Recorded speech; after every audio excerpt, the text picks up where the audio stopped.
pogi. Dapat niya rin tataya yun. Ay, pwede na pinakatubig niya, no? Ha? Yung na pinakatubig niya. Okay na ba yun? Ay, ito? Pinakatubig. Pwede mo. Salain na lang natin. Okay. Tumabig ka dyan! Hoy! Kali. Buka. Kali. Pangit! Ay, pugi! Pogi. Ay, magaling po ito. Ay, na pinakatubig niya. Ano medyo napalis?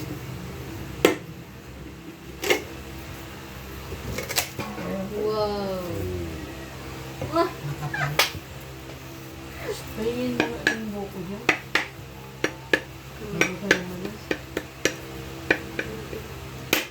Nay. Nay.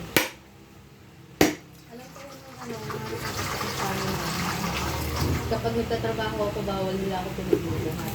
Kasi gatas na yung malalaki, 60 grams ata yun. Kasi nung kagabi, trinay ko magbuhat. Biglang sumulpot si Ma'am sa likod ko, sinabi niya sa akin, eh sabi sa'yo magbuhat ka. Sabi, Lalaki ka naman naman. hindi, pwede naman magbuhat yung babae. Kaso na ako bawal talaga kasi dito. Pinakataan mo kasi.